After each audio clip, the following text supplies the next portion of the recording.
بسم اللہ الرحمن الرحیم، اللہم صلی علی محمد وعلی آل محمد وبارک وسلم علیہ۔ پنجابی کے صوفی شاعر جس چیز نے ان کو شہرت دوام بخشی وہ ابیات باہو ہے۔ اس کے ہر مصرے کے بعد ہو کے آتا ہے جو ذات باری تعالیٰ کے لیے مخصوص ہے۔ یہ خاص رنگ سخن باہو کے ساتھ ہی مخصوص ہے۔ کہا جاتا ہے کہ آپ مادر ذات ولی تھے۔ آپ کی تمام شاعری تذفف سے مملو ہے۔ کرامات باہو، جب آپ شور کوٹ میں کاشتکاری کرتے تھے تو افلاس اور ناداری سے تنگ ایک سفید پوش عیال دار سید صاحب بزرگوں اور فقیروں کی تلاش میں مارے مارے پھرا کرتے تھے کہ کہیں سے کوئی اللہ کا بندہ مل جائے اور اس کی دعا سے میری غربت اور تنگ دستی دور ہو جائے۔ اسی طلب میں وہ ایک فقیر کی خدمت میں رہنے لگا اور اس کی جان توڑ خدمت کی۔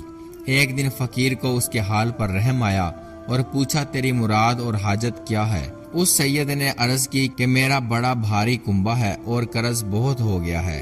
جوان لڑکیاں اور لڑکے ہیں، افلاس اور تنگ دستی کی وجہ سے ان کی شادی بھی نہیں کر سکتا۔ ظاہری اسباب ختم ہو چکے ہیں، اب تو غیبی مدد کے سوا میری تنگ دستی کا علاج ناممکن ہے۔ تب اس فقیر نے کہا کہ میں تجھے ایک مرد کامل کا پتہ بتا دیتا ہوں، سوائے اس کے تیرا علاج کسی کے پاس نہیں ہے۔ تو سخی سلطان باہو کے پاس شور کوٹ جھنگ چلا جا اور ان کی بارگاہ میں عرض پیش کر۔ وہ پریشان حال سید صاحب سلطان العارفین کے پاس پہنچ گئے، لیکن ان کی مایوسی کی کوئی حد نہیں رہی جب دیکھا کہ آپ کھیتوں میں ہل چلا رہے ہیں، اور پھر انہیں ارد گرد سے پتہ چل چکا تھا کہ لوگ آپ کو فقیر کی حیثیت سے نہیں، یہاں تو کسان کی حیثیت سے جانتے ہیں۔ یہ حالت دیکھ کر مایوس ہو کر واپس مڑنے ہی والے تھے کہ سلطان العارفین نے جوان کی قلبی کیفیت سے آگاہ ہو چکے تھے۔ ان کو آواز دی۔ آپ کی آواز سن کر ان سید صاحب کی کچھ ڈھارس بندھی اور دل میں کہنے لگے کہ اب خود بلایا ہے تو عرض پیش کرنے میں کیا حرج ہے۔ سید صاحب نے قریب آ کر سلام کیا۔ آپ نے سلام کا جواب دے کر پوچھا کہ کس ارادے سے یہاں آئے ہو؟ سید صاحب نے اپنی ساری سرگزشت سنا دی۔ آپ نے فرمایا شاہ صاحب مجھے پیشاب کی حاجت ہے، آپ میرا حال پکڑ کر رکھے، میں پیشاب سے فارغ ہو لوں۔ غرض آپ نے پیشاب کیا اور مٹی کے ڈھیلے سے استنجا کرنے کے بعد وہ ڈھیلا ہاتھ میں لیے سید صاحب سے مخاطب ہوئے، شاہ صاحب آپ نے مفت تکلیف اٹھائی، میں تو ایک جٹ آدمی ہوں۔ سید صاحب کا دل پہلے ہی سفر کی محنت اور مایوسی سے جلا ہوا تھا۔ تیش میں آ کر بولے کہ ہاں یہ میری سزا ہے کہ سید ہو کر آج ایک جٹ کے سامنے سائل کی حیثیت سے کھڑا ہوں۔ سلطان العارفین کو جلال آیا اور اپنی زبان مبارک سے یہ شعر پڑھتے ہوئے وہ پیشاب والا ڈھیلا زمین پر دے مارا۔ نظر جنہاں دی کیمیا سونا کر دے، وٹ قوم اتے موقوف نہیں۔ کیا سید کیا جٹ، آپ کے پیشاب والا ڈھیلا اسی جتی ہوئی زمین پر دور تک لڑکتا چلا گیا اور زمین کے جن جن مٹی کے ڈھیلوں سے لگتا گیا وہ سونے کے بنتے چلے گئے۔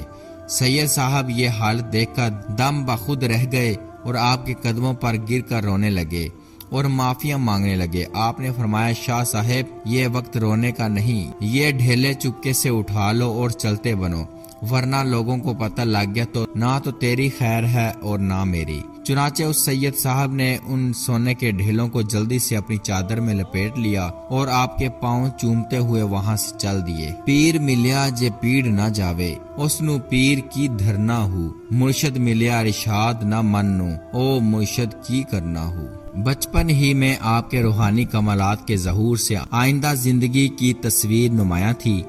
آپ اپنی والدہ ماجدہ قدس سرہا کا دودھ رمضان المبارک میں سحری سے لے کر شام تک نہیں پیتے تھے، یعنی اپنے والدین کی طرح صائم رہتے تھے۔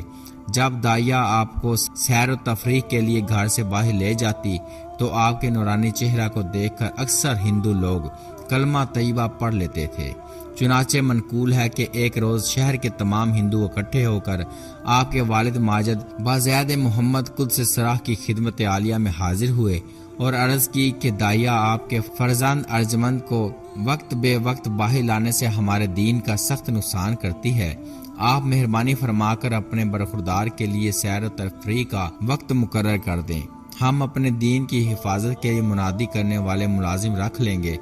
آپ نے ان کی درخواست منظور فرما لی، چنانچہ ہندوؤں نے اس کام کے لیے نوکر مقرر کر لیے اور انہیں تاکید کر دی کہ جس وقت بازید محمد قدس سرا کا صاحبزادہ محمد باہو قدس راہ گھر سے باہر تشریف لائے، فوراً بآواز بلند منادی کر دیں۔ جب نوکر منادی کرتے تو ہندو لوگ فوراً اپنی دکانوں یا مکانوں کے اندر گھس جاتے۔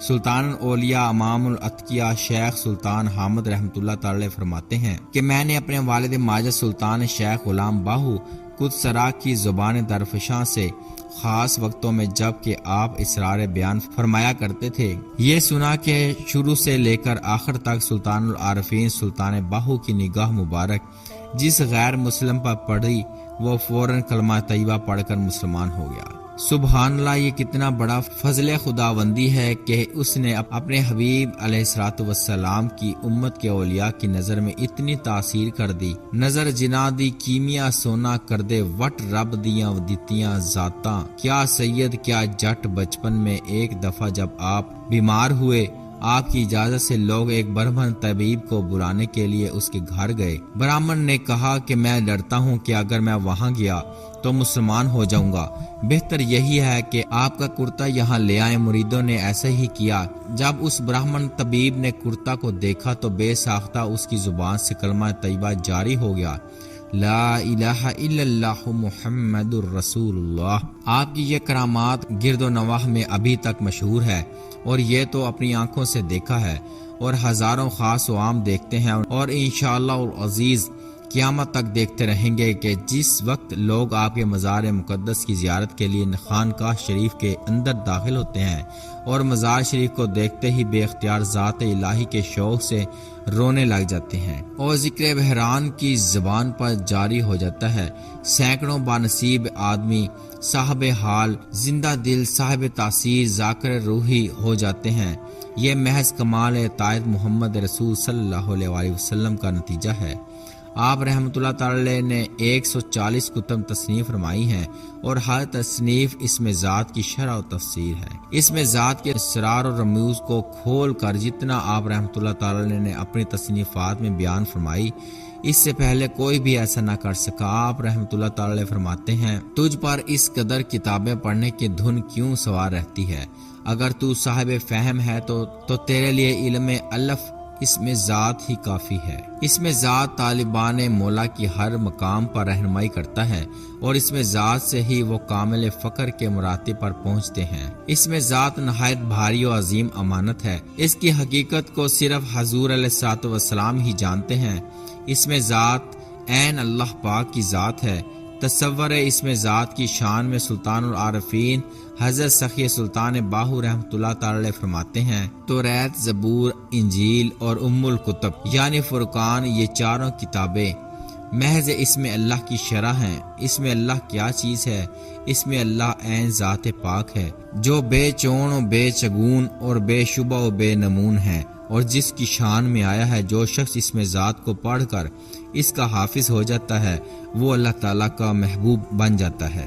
اس میں ذات کے پڑھنے اور اس کے ذکر سے وہ علم لدنی کھلتا ہے کہ جس کی نشاندہی اس فرمان حق تعالیٰ میں کی گئی ہے۔ یاد رکھ کہ حضور علیہ الصلوۃ والسلام کا عرش و کرسی اور لوح و قلم سے گزر کر حضور پروردگار میں کعبہ کوسین کے مقام پر پہنچنا اور اللہ تعالیٰ سے بلا حجاب کلام کرنا محض اسم کی برکت سے ہوا کہ اسم دونوں جہانی کی چابی ہے، ساتوں طبقات زمین اور ساتوں طبقات آسمان جو بلا ستونوں استادہ ہیں، تو یہ محض اسم ہی کی برکت ہے۔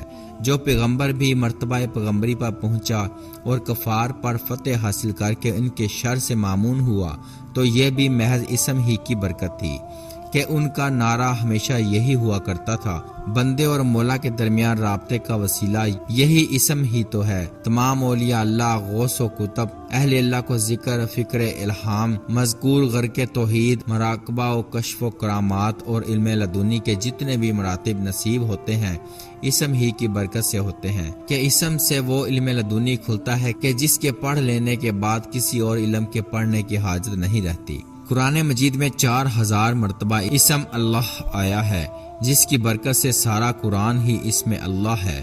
مرشد کامل وہ ہے جو اسم اللہ اور اسم اللہ کی راہ جانتا ہے اور اس کے علاوہ کچھ نہیں جانتا، اور طالب صادق وہ ہے جو اللہ تعالیٰ کی مقدس اور پاک ذات کے علاوہ اور کوئی طلب نہیں رکھتا۔ آسمان اس کا اپنا بنایا ہوا ہے، وہ اسے سمیٹ لے گا، لیکن اسم اللہ ہمیشہ قائم رہے گا۔